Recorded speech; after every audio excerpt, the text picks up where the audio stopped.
میری خواہش ہے کہ میں عمران اور پاکیشیا سیکرٹ سروس کے خلاف خود کارروائی کروں اور انہیں ٹریس کر کے ہلاک کر دوں۔ اس طرح اسرائیل کی نہ صرف دفاعی لیبارٹری تباہ ہونے سے بچ جائے گی بلکہ اسرائیلی حکومت ایکریمیا کی انتہائی مشکور بھی ہوگی، اور مجھے یقین ہے کہ اگر میں چاہوں تو ایسا کر سکتی ہوں، لیکن اس کے لیے آپ کی اجازت کی ضرورت ہے، میری نے کہا۔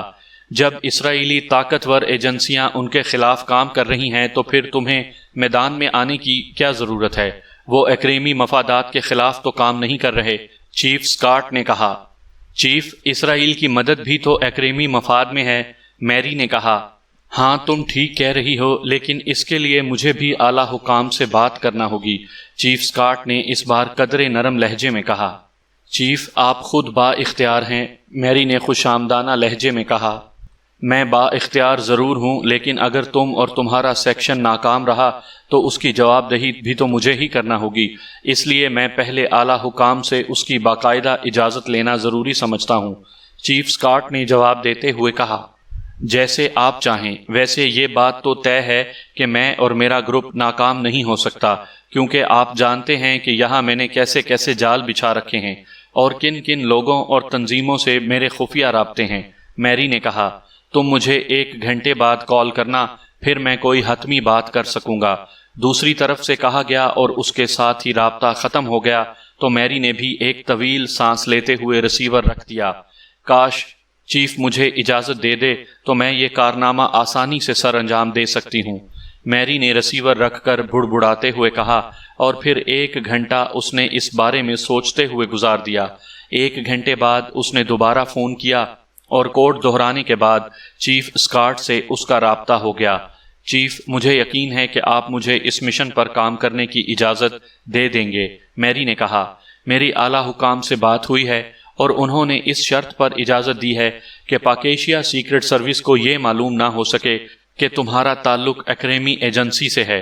تم وہاں اسرائیل کی کسی ایجنسی کے تحت کام کر کے یہ مشن مکمل کر سکتی ہو۔ اگر تمہارے رابطے ہوں تو ٹھیک، ورنہ اگر تم کہو میں کسی ایجنسی سے بات کروں، چیف نے کہا، تو میری کے چہرے پر یک لخت انتہائی مسرت کے تاثرات ابھر آئے۔ GP5 کے کرنل ڈیوڈ سے میرے رابطے ہیں جناب، میری نے کہا۔ اوکے، پھر تم اور تمہارا گروپ GP5 کے تحت یہ کارروائی کر سکتا ہے تاکہ اس کی ذمہ داری ایکریمیا پر عائد نہ ہو، کیونکہ ناکامی اور کامیابی دونوں صورتوں میں ایکریمیا پاکیشیا سیکرٹ سروس سے براہ راست کوئی محاذ آرائی نہیں چاہتا۔ اور یہ بھی سن لو کہ یہ اجازت میرے اصرار پر ملی ہے، کیونکہ تمہیں معلوم ہے کہ میں خود اسرائیل کا حامی ہوں، اور میں ذاتی طور پر بھی یہی چاہتا ہوں کہ اسرائیل کو کسی طرح کا نقصان نہ پہنچے، سکاٹ نے کہا۔ میں جانتی ہوں چیف، آپ کا بے حد شکریہ، آپ بے فکر رہیں، یہ کارنامہ آپ کے سر ہی رہے گا، میری نے انتہائی مسرت بھرے لہجے میں کہا۔ Okay, wish you good luck, لیکن تم نے مجھے فوری رپورٹ دینی ہے، چیف نے کہا۔ یس چیف، میری نے کہا۔ تو دوسری طرف سے رابطہ ختم ہو گیا اور میری نے جلدی سے کریڈل دبایا اور پھر ٹون آنے پر تیزی سے نمبر پریس کرنے شروع کر دیے۔ رابرٹ بول رہا ہوں۔ رابطہ قائم ہوتے ہی دوسری طرف سے ایک مردانہ آواز سنائی دی۔ میری بول رہی ہوں رابرٹ، میری نے کہا۔ او یس مادام، حکم۔ دوسری طرف سے اس بار مؤدبانہ لہجے میں کہا گیا، رابرٹ، تمہارے فلسطینی تنظیموں سے انتہائی گہرے تعلقات ہیں۔ پاکیشیا سیکرٹ سروس اپنے مشہور ایجنٹ عمران کی سربراہی میں یہاں تل ابیب میں آئی ہوئی ہے، اور اسرائیلی ایجنسیاں باوجود کوشش کے انہیں ٹریس نہیں کر سکتے، اور اب یہ مشن خفیہ طور پر ہماری ایجنسی کو سونپ دیا گیا ہے۔ ہم نے ان کا خاتمہ کرنا ہے۔ تم فوری طور پر اپنے تمام آدمیوں سے رابطے کرو اور انہیں ٹریس کر کے مجھے فوری رپورٹ کر دو، میری نے کہا۔ یس مادام، دوسری طرف سے اسی طرح مؤدبانہ لہجے میں کہا گیا۔ کب تک ابتدائی رپورٹ دو گے؟ میری نے بے چین سے لہجے میں پوچھا۔ مادام، زیادہ سے زیادہ 1 گھنٹے کے اندر آپ کو ابتدائی رپورٹ دینے کے قابل ہو جاؤں گا، دوسری طرف سے مؤدبانہ لہجے میں کہا گیا۔ اوکے، میں تمہاری رپورٹ کی شدت سے منتظر رہوں گی، میری نے کہا، اور اس کے ساتھ ہی اس نے کریڈل دبا دیا اور پھر ہاتھ اٹھا کر ٹون آنے پر اس نے ایک بار پھر تیزی سے نمبر پریس کرنے شروع کر دیے۔ GP5 head quarter. رابطہ قائم ہوتے ہی ایک نسوانی آواز سنائی دی۔ میں میری بول رہی ہوں، کرنل ڈیوڈ سے بات کراؤ، میری نے کہا۔ میڈم، چیف تو اپنی رہائش گاہ پر ہیں، دوسری طرف سے مؤدبانہ لہجے میں کہا گیا۔ اچھا، میں وہاں کال کر لیتی ہوں، میری نے کہا، اور کریڈل دبا کر ایک بار پھر ٹون آنے پر اس نے نمبر پریس کرنے شروع کر دیے۔ یس، رابطہ قائم ہوتے ہی ایک مردانہ آواز سنائی دی۔ لہجہ بے حد سخت تھا۔ میں میری بول رہی ہوں، کرنل ڈیوڈ سے بات کرائیں؟ میری نے کہا۔ ہولڈ کریں۔ دوسری طرف سے کہا گیا۔ ہیلو، کرنل ڈیوڈ بول رہا ہوں۔ چند لمحوں بعد کرنل ڈیوڈ کی آواز سنائی دی۔ میری بول رہی ہوں، کرنل ڈیوڈ، میں نے تمہارے آفس فون کیا تھا، وہاں سے بتایا گیا کہ تم اپنی رہائش گاہ پر ہو، اس لیے میں نے یہاں فون کیا ہے، میری نے کہا۔ کیا کوئی خاص بات ہو گئی ہے؟ کرنل ڈیوڈ نے قدرے سخت لہجے میں کہا۔ ہاں، میں نے سوچا کہ جیوش چینل کے مقابلے میں تمہاری ایجنسی کو عمران اور اس کے ساتھیوں کی ہلاکت کا کریڈٹ دلوا دوں۔ آخر تم میری انتہائی گہری فرینڈ کے بھائی ہو، میری نے مسکراتے ہوئے کہا۔ کیا مطلب؟ کیا کہنا چاہتی ہو تم؟ کرنل ڈیوڈ کے لہجے میں حیرت تھی۔ میں عمران اور اس کے ساتھیوں کا خاتمہ کرنا چاہتی ہوں، اور میں نے اس پر کام بھی شروع کر دیا ہے، اور زیادہ سے زیادہ چند گھنٹوں کے اندر اندر میں اپنے مشن میں کامیاب بھی ہو جاؤں گی۔ میں نے چیف سے بات کی ہے، اور چیف نے اسی شرط پر اجازت دی ہے کہ میں براہ راست ایکریمی ایجنٹ کے بجائے کسی اسرائیلی ایجنسی کے تحت یہ کام کروں، اور اس کے لیے میں نے GP5 کا انتخاب کیا ہے، میری نے کہا۔ کیا تم نے زیادہ پی تو نہیں لی؟ دوسری طرف سے کرنل ڈیوڈ نے کہا تو میری بے اختیار چونک پڑی۔ کیا مطلب؟ یہ تم کیا کہہ رہے ہو؟ میری نے حیرت بھرے اور قدرے الجھے ہوئے لہجے میں کہا۔ تمہارا کیا خیال ہے کہ تم عمران اور اس کے ساتھیوں کے مقابلے میں کامیاب رہو گی؟ آج تک ایکریمیا کی بلیک ایجنسی اس کا مقابلہ نہیں کر سکی۔ اسرائیل کی تمام ایجنسیاں اس کے مقابلے میں اب تک ناکام رہی ہیں، اور تم کہہ رہی ہو کہ تم چند گھنٹوں میں ان کا خاتمہ کر دو گی؟ حالانکہ ایسا ہونا ناممکن ہے، بلکہ تم خود اپنے آپ کو اور اپنے سیکشن کو ہلاک کروا بیٹھو گی، کرنل ڈیوڈ نے کہا۔ تم خواہ ان لوگوں سے مروب ہو رہے ہو کرنل ڈیوڈ۔ عمران اور اس کے ساتھیوں کی شہرت صرف پروپوگنڈا ہے، اور پھر وہ یہاں اجنبی ملک میں ہیں، جبکہ ہمارا یہاں وسیع نیٹ ورک ہے۔ تم دیکھنا کہ میں کتنی آسانی سے ان کا خاتمہ کر دوں گی۔ میرے لیے یہ کوئی مشکل کام نہیں ہے، میں نے تو اس سے بھی زیادہ مشکل مشن مکمل کیے ہوئے ہیں، میری نے اس بار قدرے ناراض سے لہجے میں کہا۔ ٹھیک ہے، مجھے کیا اعتراض ہو سکتا ہے؟ اگر تم کامیاب ہو جاؤ تو مجھے واقعی بے حد خوشی ہوگی، کیونکہ اس طرح کریڈٹ بہرحال GP5 کو ہی جائے گا، کرنل ڈیوڈ نے سرد مہرانہ لہجے میں کہا۔ اوکے، تم دیکھنا کہ میں کیسے کامیاب ہوتی ہوں، میری نے کہا اور رسیور رکھ دیا۔ اتنی بڑی اور طاقتور تنظیم کا چیف بنا ہوا ہے اور اس قدر بزدل ہے، حیرت ہے، میری نے منہ بناتے ہوئے کہا، اور پھر تقریباً 1.5 گھنٹے بعد فون کی گھنٹی بج اٹھی تو میری نے ہاتھ بڑھا کر رسیور اٹھا لیا۔ یس، میری بول رہی ہوں، میری نے کہا۔ رابرٹ بول رہا ہوں مادام۔ دوسری طرف سے رابرٹ کی آواز سنائی دی، اور اس کا لہجہ سن کر ہی میری سمجھ گئی کہ وہ کسی نہ کسی حد تک کامیاب ہو گیا ہے۔ یس، کیا رپورٹ ہے؟ میری نے انتہائی اشتیاق بھرے لہجے میں کہا۔ مادام، میں نے معلومات حاصل کر لی ہیں، عمران اور اس کے ساتھی اس وقت ریڈ ایگل کی پناہ میں ہیں۔ دوسری طرف سے کہا گیا تو میری بے اختیار چونک پڑی۔ Red eagle? تمہارا مطلب ہے جس کا چیف شیخ سالم ہے؟ میری نے کہا۔ یس مادام، میں نے بڑی مشکل سے یہ معلومات حاصل کی ہیں، اور یہ بھی مجھے اطلاع مل گئی ہے کہ شیخ سالم نے انہیں ایک علیحدہ رہائش گاہ دی ہے، جہاں ایک آدمی سعید بطور چوکیدار کام کر رہا ہے، لیکن اس سعید کو کسی طرح لالچ نہیں دیا جا سکتا، البتہ اگر آپ حکم دیں تو اسے اغوا کیا جا سکتا ہے، رابرٹ نے کہا۔ کیا تمہیں اس رہائش گاہ کے بارے میں علم ہے؟ میری نے حیرت بھرے لہجے میں کہا۔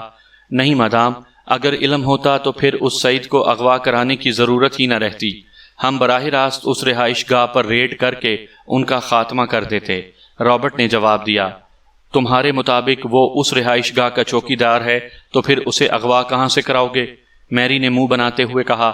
مادام، سعید کی بوڑھی ماں علیحدہ ایک مکان میں رہتی ہے، اور سعید کا اس سے رابطہ رہتا ہے، اس کی ماں کے ذریعے سعید کو بلوایا جا سکتا ہے اور پھر اس سے کوٹھی کے بارے میں معلومات حاصل کی جا سکتی ہیں، رابرٹ نے کہا۔ گڈ، تم واقعی بے پناہ ذہین اور باصلاحیت ہو رابرٹ، یہ کام کب تک ہو سکے گا؟ میری نے کہا۔ صرف آپ کی اجازت کی ضرورت تھی مادام، امید ہے جلد ہی یہ کام ہو جائے گا، رابرٹ نے کہا۔ اچھا، اس سعید سے پوچھ گچھ میں خود کرنا چاہتی ہوں، اس لیے تم اسے اغوا کرا کے ہیڈ کوارٹر بھجوا دو، میری نے کہا۔ یس مادام، جیسے آپ کا حکم، دوسری طرف سے کہا گیا میں شدت سے اس کا انتظار کروں گی، میری نے کہا، اور اس کے ساتھ ہی اس نے ریسیور رکھ دیا۔ ایک بار اس رہائش گاہ کا علم ہو جائے پھر میں دیکھوں گی کہ یہ لوگ کیسے دوسرا سانس لے سکتے ہیں، میری نے بڑبڑاتے ہوئے کہا، اور اٹھ کر وہ ملحقہ کمرے کی طرف بڑھ گئی جہاں وہ کچھ دیر لیٹ کر آرام کرنا چاہتی تھی، اور پھر تقریباً 3 گھنٹے گزرے ہوں گے کہ ساتھ ہی تپائی پر پڑے ہوئے فون کی گھنٹی بج اٹھی۔ اس نے ہاتھ بڑھا کر ریسیور اٹھا لیا۔ یس، میری بول رہی ہوں، میری نے کہا۔ ماسٹر بول رہا ہوں مادام، رابرٹ نے ایک بے ہوش مقامی آدمی کو بھجوایا ہے، اس کا نام سعید بتایا گیا ہے، اور رابرٹ نے کہا ہے کہ آپ نے اسے ہیڈ کوارٹر طلب کیا ہے۔ ماسٹر نے کہا، ہاں، اسے بلیک روم میں راڈز والی کرسی پر جکڑ دو، میں وہیں آ رہی ہوں، میں نے خود اس سے پوچھ گچھ کرنی ہے۔ میری نے کہا، یس مادام۔ دوسری طرف سے کہا گیا اور میری نے ریسیور رکھا اور اٹھ کر ملحقہ ڈریسنگ روم کی طرف بڑھ گئی۔ تھوڑی دیر بعد وہ لباس تبدیل کر کے اس کمرے سے نکل کر آفس میں پہنچی، اور پھر اس نے فون کا ریسیور اٹھا کر نمبر پریس کرنے شروع کر دیے۔ رابرٹ بول رہا ہوں۔ چند لمحوں بعد رابرٹ کی آواز سنائی دی۔ میری بول رہی ہوں، میری نے کہا۔ یس مادام، آپ کے حکم کی تعمیل ہو چکی ہے، رابرٹ نے جواب دیا۔ ہاں، مجھے ماسٹر نے اس آدمی کے پہنچنے کی اطلاع دے دی ہے اور میں اس سے پوچھ گچھ کرنے جا رہی ہوں، لیکن اس سے پہلے میں نے اس لیے تمہیں کال کیا ہے کہ تم مجھے تفصیل بتاؤ کہ یہ آدمی کس طرح قابو میں آیا ہے، اور اس سلسلے میں کوئی نگرانی، کوئی پرابلم تو سامنے نہیں آیا۔ میری نے کہا، نہیں مادام، میرے آدمیوں نے اس کی ماں کو کور کر لیا، اور پھر اس کی ماں نے میرے آدمیوں کے کہنے پر سعید کو فون کیا اور اسے بتایا کہ وہ اچانک شدید بیمار ہو گئی ہے، اس لیے وہ آ جائے۔ چنانچہ وہ آ گیا اور ہم نے اسے بے ہوش کر دیا اور اس کی ماں کو ہلاک کر دیا، رابرٹ نے جواب دیا۔ اس کی ماں نے کہاں فون کیا تھا؟ میری نے چونک کر پوچھا۔ مادام، جیمرینا مارکیٹ کے کسی تاجر کو فون کیا تھا اور اسے بتایا تھا کہ وہ پیغام سعید تک پہنچا دے۔ میں نے اس فون نمبر کو چیک کیا ہے، لیکن یہ نمبر کسی ایکسچینج میں ہی موجود نہیں ہے، یہ کوئی خصوصی نمبر ہے، شاید سیٹلائٹ کا نمبر ہو، کیونکہ ایسی تنظیمیں خفیہ رہنے کے لیے ایسے انتظامات کرتی رہتی ہیں، رابرٹ نے کہا۔ اوکے، ٹھیک ہے، اب میں خود ہی اس سے ساری بات معلوم کر لوں گی، میری نے کہا۔ مادام، یہ خیال رکھنا کہ اب اس سعید کو زندہ واپس نہ بھیجیں، ورنہ ریڈ ایگل ہمارے خلاف کام شروع کر دے گی، اور یہ انتہائی خطرناک تنظیم ہے، رابرٹ نے کہا۔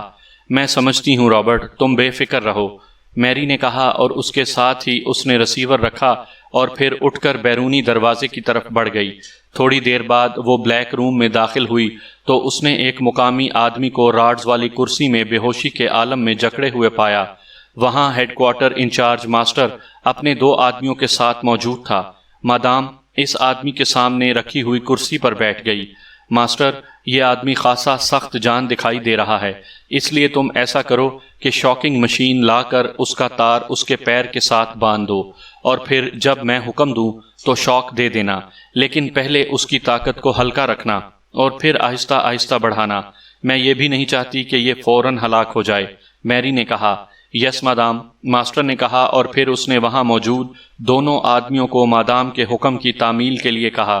تھوڑی دیر بعد ایک مشین ٹرالی پر وہاں لائی گئی اور اس سے نکلنے والی تار کا ایک سرا اس آدمی کی پنڈلی سے اچھی طرح لپیٹ دیا گیا۔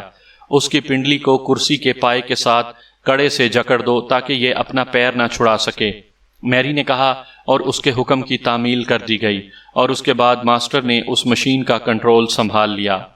ڈوشی، تم اس آدمی کو ہوش میں لے آؤ، میری نے ماسٹر کے آدمی کو حکم دیتے ہوئے کہا، اور اس آدمی نے مڑ کر الماری میں سے ایک لمبی گردن والی نیلے رنگ کی شیشی نکالی اور الماری بند کر کے وہ اس آدمی کی طرف بڑھ گیا۔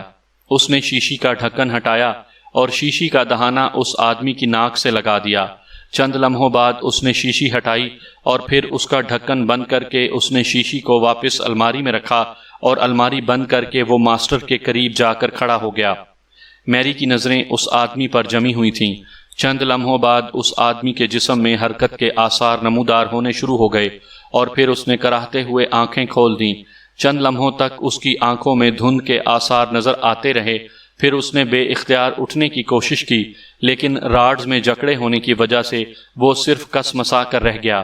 اس نے حیرت بھری نظروں سے ادھر ادھر دیکھا، اس کے چہرے پر انتہائی حیرت کے تاثرات ابھر آئے۔ تمہارا نام سعید ہے اور تمہارا تعلق ریڈ ایگل سے ہے، میری نے انتہائی سخت لہجے میں کہا تو وہ آدمی چونک کر غور سے میری کو دیکھنے لگا۔ میرا نام سعید ضرور ہے، لیکن میرا کسی ریڈ یا گرین ایگل سے کوئی تعلق نہیں ہے، اس آدمی نے منہ بناتے ہوئے کہا۔ اس کا لہجہ خلاف توقع کافی سنبھلا ہوا تھا۔ گڈ، اس کا مطلب ہے کہ تمہارے اعصاب خاصے مضبوط ہیں، میری نے مسکراتے ہوئے کہا۔ تم کون ہو اور یہ تم نے مجھے اس طرح کیوں جکڑا ہوا ہے؟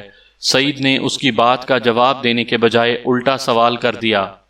میرا نام میری ہے اور میرا تعلق ایکریمیا سے ہے۔ میں نے تم سے چند ضروری معلومات حاصل کرنی ہیں۔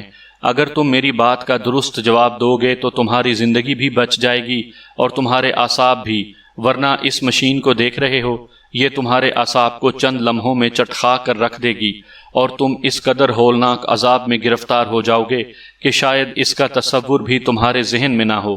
میری نے اسپاٹ لہجے میں کہا۔ تم کیا پوچھنا چاہتی ہو؟ اگر مجھے معلوم ہوگا تو میں ضرور بتا دوں گا، سعید نے ہونٹ چباتے ہوئے کہا۔ تمہارے بارے میں اطلاع ملی ہے کہ تم کسی کوٹھی میں چوکی دار ہو، کیا میں درست کہہ رہی ہوں؟ میری نے کہا۔ ہاں، سعید نے مختصر سا جواب دیا۔ اس کوٹھی کا پتہ بتاؤ، میری نے کہا۔ تم کیا کرو گی پوچھ کر؟ سعید نے منہ بناتے ہوئے کہا۔ ماسٹر، میری نے سرد لہجے میں کہا۔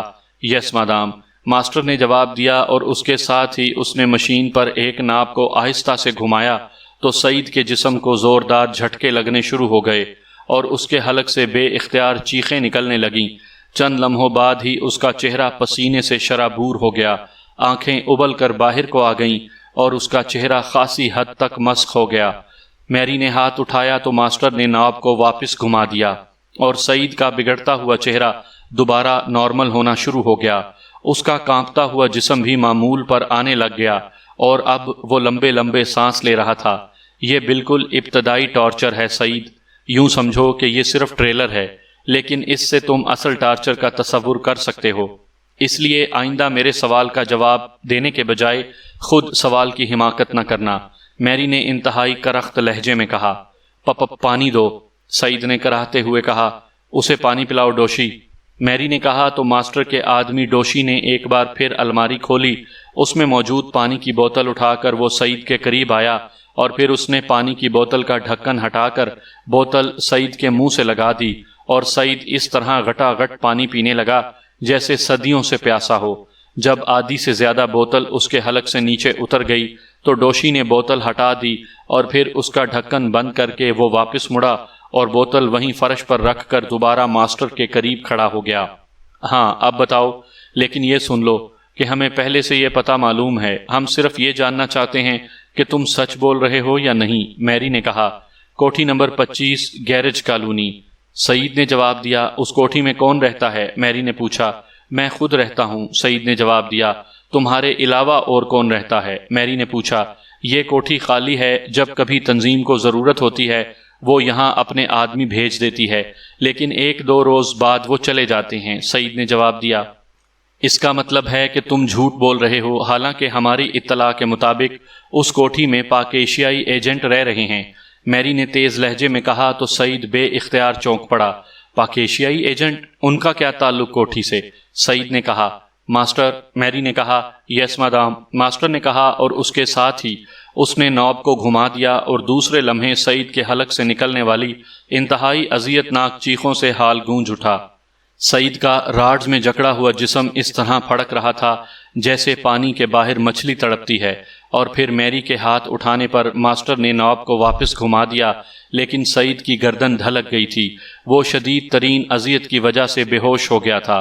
ماسٹر، فون لے آؤ، میری نے کہا تو ماسٹر نے اپنے ساتھی کو اشارہ کیا اور وہ تیزی سے کمرے سے باہر نکلتا چلا گیا۔ تھوڑی دیر بعد وہ واپس آیا تو اس کے ہاتھ میں ایک کارڈلیس فون پیس موجود تھا۔ اس نے فون پیس میری کو دے دیا۔ میری نے اسے آن کر کے اس پر نمبر پریس کرنے شروع کر دیے۔ رابرٹ بول رہا ہوں۔ رابطہ قائم ہوتے ہی دوسری طرف سے رابرٹ کی آواز سنائی دی۔ میری بول رہی ہوں رابرٹ، میری نے کہا۔ یس مادام، دوسری طرف سے اس بار مؤدبانہ لہجے میں کہا گیا۔ سعید نے ایک پتہ بتایا ہے، کوٹھی نمبر 25 گیرج کالونی، اس کو چیک کرو اور پھر مجھے فوراً اطلاع دو، میری نے کہا۔ یس مادام، دوسری طرف سے کہا گیا۔ اور سنو، ویسے تو میرا اندازہ ہے کہ اس نے غلط بتایا ہے، اس لیے ہو سکتا ہے کہ یہ کوٹھی خالی ہو، لیکن اگر اس نے ویسے ہی یہ پتہ بتا دیا ہے تو اس میں کسی کی رہائش بھی ہو سکتی ہے۔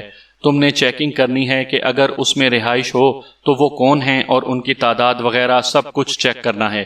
میری نے کہا یس مدام۔ دوسری طرف سے کہا گیا اوکے جلدی رپورٹ دو۔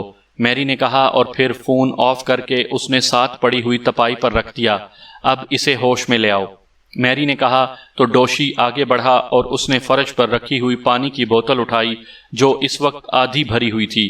اس نے بوتل کا ڈھکن ہٹایا اور بے ہوش سعید کا جبڑا بھینچ کر کچھ پانی اس کے حلق میں انڈیل دیا اور باقی پانی اس نے اس کے سر پر ڈال دیا۔ خالی بوتل ایک طرف رکھی ہوئی بڑی سی ٹوکری میں اچھال دی۔ چند لمحوں بعد سعید ہوش میں آ گیا، لیکن اس کی حالت خاصی تباہ ہو چکی تھی۔ چہرہ بگڑ سا گیا تھا اور جسم ابھی تک کانپ رہا تھا۔ تم نے دیکھا سعید کہ جھوٹ بولنے پر کیسا عذاب ہوتا ہے، اور یہ بتا دوں کہ یہ عذاب بڑھتا جائے گا اور تم نہ مر سکو گے نہ جی سکو گے۔ اس لیے اب بھی وقت ہے کہ سب کچھ سچ سچ بتا دو۔ میں تمہیں زندہ واپس بھجوا دوں گی، یہ میرا وعدہ ہے۔ میری نے کہا میں واقعی پاک ایشیائی ایجنٹوں کے بارے میں کچھ نہیں جانتا۔ سعید نے کہا تو میری کے چہرے پر حیرت کے تاثرات ابھر آئے۔ ابھی معلوم ہو جائے گا، میری نے کہا، اور پھر چند لمحوں بعد فون کی گھنٹی بج اٹھی تو میری نے کارڈ لیس فون پیس اٹھایا اور اس کا بٹن آن کر دیا۔ ہیلو، رابرٹ بول رہا ہوں۔ دوسری طرف سے رابرٹ کی آواز سنائی دی۔ میری بول رہی ہوں۔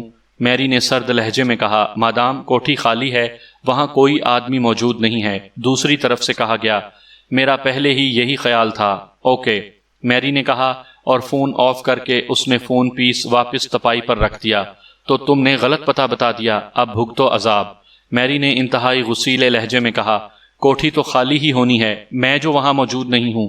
میں نے پہلے ہی بتایا ہے۔ سعید نے کہا تمہیں کیسے معلوم ہوا کہ مجھے فون پر یہ بتایا گیا ہے کہ کوٹھی خالی ہے؟ میری نے چونک کر کہا ظاہر ہے، اور کیا بتایا جا سکتا ہے؟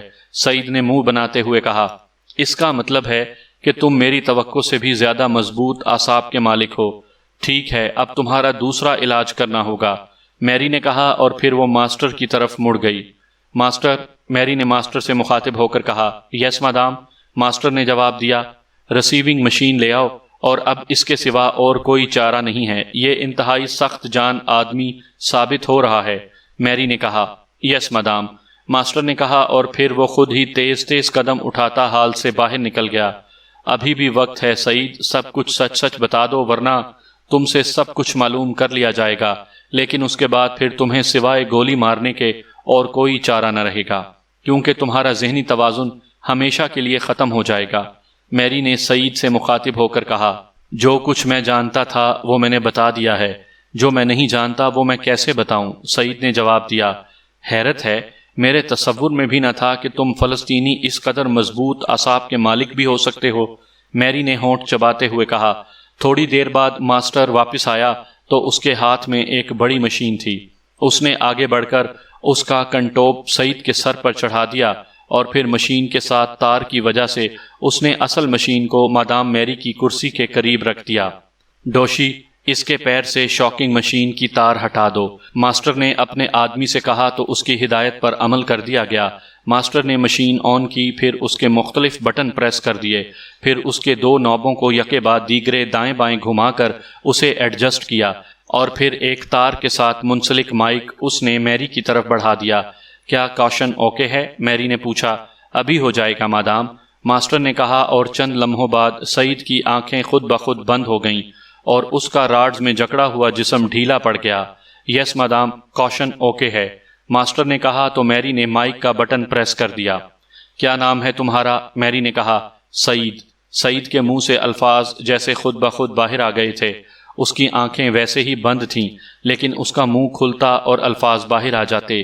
تمہارا تعلق کس تنظیم سے ہے؟ میری نے پوچھا۔ ریڈ ایگل سے، سعید نے جواب دیا۔ کیا کام کرتے ہو تم اس تنظیم میں؟ میری نے پوچھا۔ میں چوکیداری کرتا ہوں، سعید نے جواب دیا۔ کس کوٹھی پر تعینات ہو آج کل؟ میری نے پوچھا۔ جیمز کالونی کی کوٹھی نمبر 12 میں، سعید نے جواب دیا۔ اس کوٹھی میں کس کی رہائش ہے؟ میری نے پوچھا۔ پاک ایشیائی ایجنٹوں کی، سعید نے جواب دیا تو میری کے چہرے پر فتح مندانہ مسکراہٹ ابھر آئی۔ کتنی تعداد ہے ان کی؟ میری نے پوچھا۔ 2 عورتیں اور 8 مرد ہیں، سعید نے پوچھا۔ ان کا لیڈر کون ہے؟ میری نے پوچھا۔ علی عمران، سعید نے جواب دیا۔ وہ اس وقت کیا کر رہے ہیں؟ میری نے پوچھا۔ مجھے نہیں معلوم، البتہ جب میں وہاں سے آیا تھا تو وہ سٹنگ روم میں موجود تھے، سعید نے جواب دیا۔ تم کیا کہہ کر وہاں سے آئے تھے؟ میری نے پوچھا۔ میں مشینی کائٹس کا انتظام کر کے وہاں پہنچا ہی تھا کہ میری ماں کا پیغام ملا، اور میں انہیں یہ کہہ کر آیا تھا کہ میری ماں بیمار ہو گئی ہے اور میں اسے پوچھنے جا رہا ہوں، سعید نے جواب دیا۔ تو میری بے اختیار چونک پڑی۔ مشینی کائٹس کیا مطلب؟ وضاحت کرو، میری نے تیز لہجے میں کہا۔ تو سعید نے مشینی کائٹس کے بارے میں تفصیل بتانی شروع کر دی۔ کیا کریں گے وہ ان مشینی کائٹس کا؟ میری نے کہا۔ وہ اس کے ذریعے آج رات کو گوام پہاڑی پر اتریں گے، سعید نے جواب دیا۔ تو میری بے اختیار اچھل پڑی۔ ماسٹر اسے آف کر دو، میری نے کہا، اور فون اٹھا کر کرسی سے اٹھی اور تقریباً دوڑتی ہوئی وہ اس حال سے نکل کر اپنے آفس کی طرف بڑھتی چلی گئی۔ اس کے چہرے پر زلزلے کے سے آثار تھے۔ آفس میں پہنچ کر اس نے فون پیس تو میز پر رکھا اور پھر ریسیور اٹھا کر اس نے نمبر پریس کرنے شروع کر دیے۔ یس، رابطہ قائم ہوتے ہی ایک مردانہ آواز سنائی دی۔ میری بول رہی ہوں، کرنل ڈیوڈ سے بات کراؤ، میری نے تیز لہجے میں کہا۔ ہولڈ آن کریں، دوسری طرف سے کہا گیا۔